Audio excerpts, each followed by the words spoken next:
कहा था बिना सतगुरु के, बिना गुरु के भवसागर से निकलना बहुत मुश्किल है। बिना गुरु कृपा पार जाना कठिन है। बिना गुरु कृपा पार जाना कठिन है। अभी रह के दो आंसू बहाना कठिन है। विरह के दो आंसू बहाना कठिन है। कि सत्संग सेवा ये साधन न भक्ति।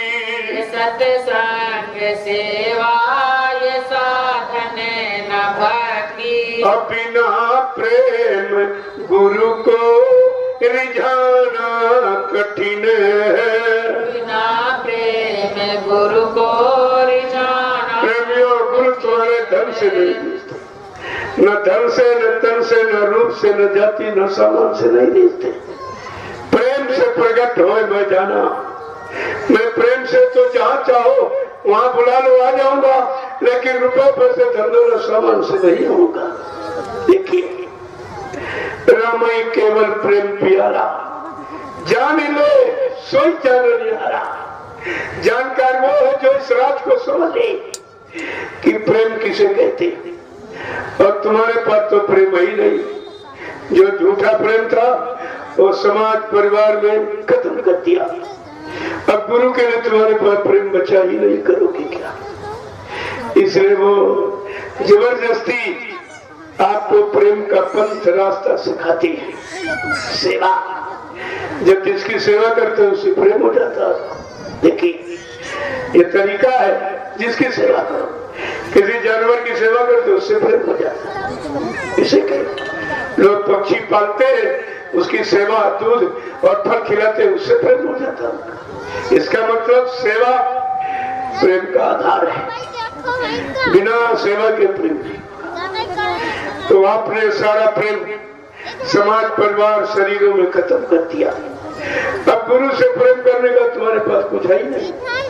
तो कोई फल ले आ रहा है, कोई लची दाना, कोई पेठा बतासा, कोई कुछ सामान लिया, कोई रुपए पैसे ले आ रहा, सोना चांदी ले आ रहा। अरे ये उनका सामान तो काल का सामान है, काल के जीवों का प्रयोग है, ये दयाल का प्रयोग नहीं बिका है।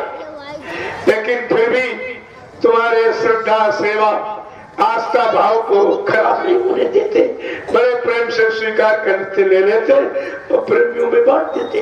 वो तो खाते नहीं, नचते मन करते खाते आपको दे देते।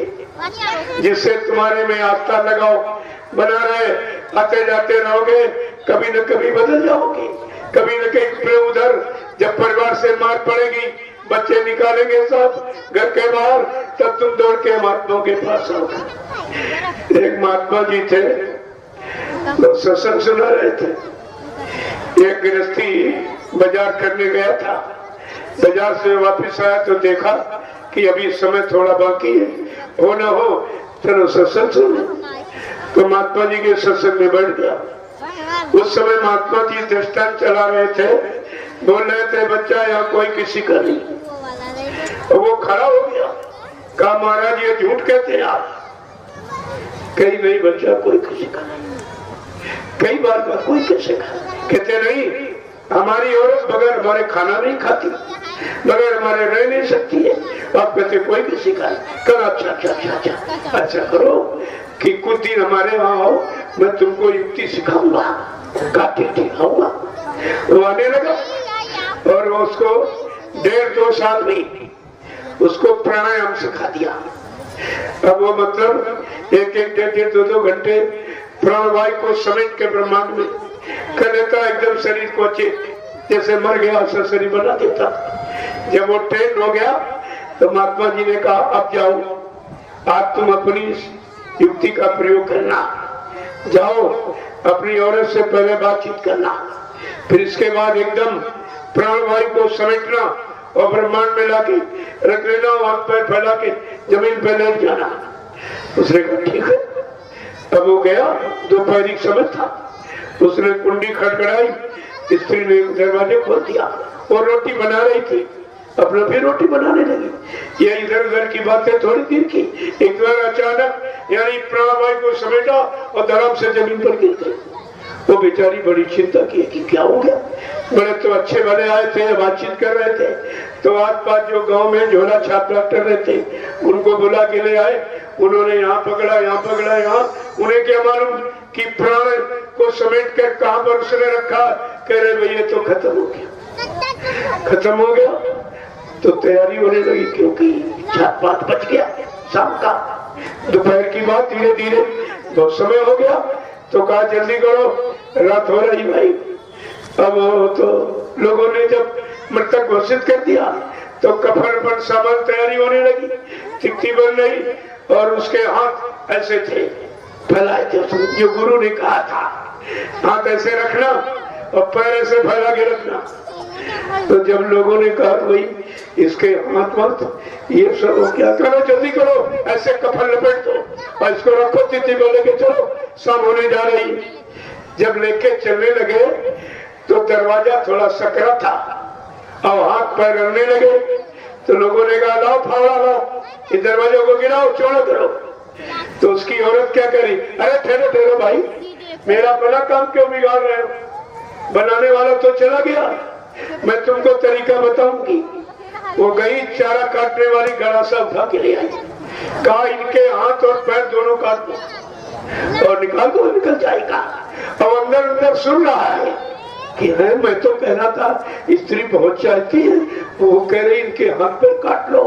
और जैसे गड़ासा लेकर वो आए वैसे फट से उसने अंदर से ऐसे झटका मारा, रस्सी टूट गई और कफन को ऐसे लपेटा और महात्मा जी के पास गया दौड़ के। कहा महाराज बिल्कुल ठीक कहते आप। अरे क्या हो गया, कहा आप बिल्कुल ठीक कहते थे। अरे बात तो बताओ। कहा जरा सा अगर चूक जाता मेरी और मेरे दोनों हाथ पैर कटवा देती। कहा बच्चा मैंने पहले ही कहा था यहाँ कोई किसी का नहीं है, सबको तुम्हारे से लाभ मिल रहा है, उनका स्वार्थ हल हो रहा, इसलिए तुम्हारी कदर हो रही। जिस दिन तुम लाभ देना बंद कर दोगे और तुम्हारी सेवा में समय लगने लगेगा उस दिन ये सब जाएंगे, ये कम मर जाएगा।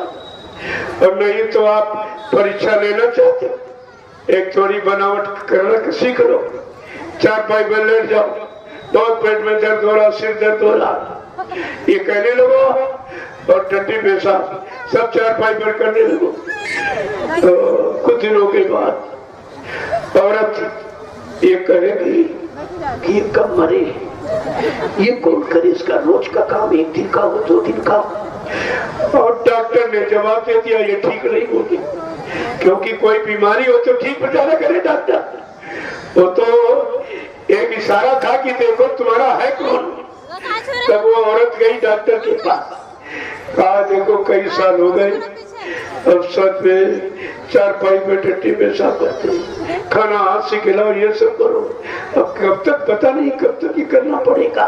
आप ऐसा करो तुम्हारे पास कोई मरने की दवा नहीं है, जीने की दवा नहीं, मरने की दवा मांग रही है कि ऐसी दवा दे दो, इनका काम साफ कहां तक करोगे। तो तुम्हारा कोई नहीं करता है, जो तुम्हारे शरीर से उसको लाभ मिल रहा है, भोगों की तृप्ति हो रही है, कमाई करके खिला रहे हो, सामान ले आ रहे हो, बिना तनख्वाह के नौकर हो, इसलिए तुम्हारी कदर है। और जिस दिन ये तभी तो बुढ़ापे में पत्नी में झगड़े क्यों होते, क्योंकि सब आवश्यकताएं खत्म, सारी पूर्ति खत्म, सारी शक्ति खत्म, अब किसी के काबिल नहीं, तो दोनों में झगड़ा होता है। इसलिए कहा कोई किसी का नहीं है, अपना काम बनाओ धीरज से।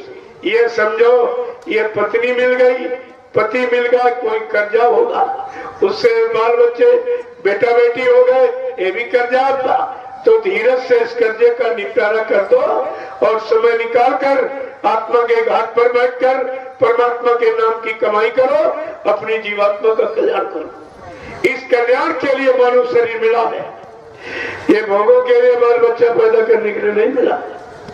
लेकिन तुम्हारी समझ में इतनी जल्दी आएगा नहीं, क्योंकि तुम्हारी आदत बन गई है और आदत बड़ी कठिन होती है।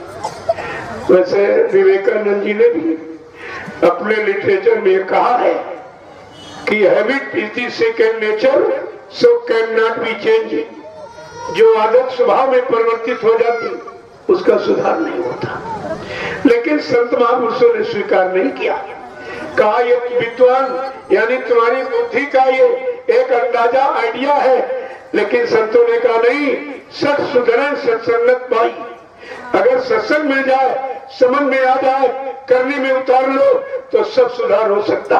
क्योंकि वाल्मीकि जी का एक प्रमाण अपने यहाँ है, वो कुख्यात डकैत थे, राजनीति करते थे, चीना जप्ती मारता। तो एक बार एक महात्मा जी, जब वो महात्मा अपना दिव्य ज्ञान देने के लिए अपने आप पहुंचा थे, वो किसी के बुलाने चक्कर में कोई उनको बुलाए, कोई उनको मान सम्मान करे तब चाहिए नहीं, तो उनका काम। तो साधु महात्मा जी दोनों चले, उसी रास्ते से निकले जहां पर इन्होंने वाल्मीकि राजनीति का काम करते। जब देखा साधु तो उससे गया ठहरो, तो रुक गए। का जो सामान उतार के रख दो तुम्हारे पास। अब वो साधु थे, उनके पास था क्या, कमंडल थी, जोड़ी थी, रख दिया। धीरे से पूछ रहे भाई ये काम तुम क्यों करते हो? कहा अरे अपने बाल बच्चों के लिए सभी लोग करते, मैं भी करता हूँ। कहा एक बात बताओ, जो ये लूटपाट करते हो, ये धन जो ले जाते हो, तुम्हारे परिवार वाले धन के इस्तेमाल के केवल इस्तेमाल के लिए है या तुम्हारे पाप करने में भी कोई सहयोगी बनेगा?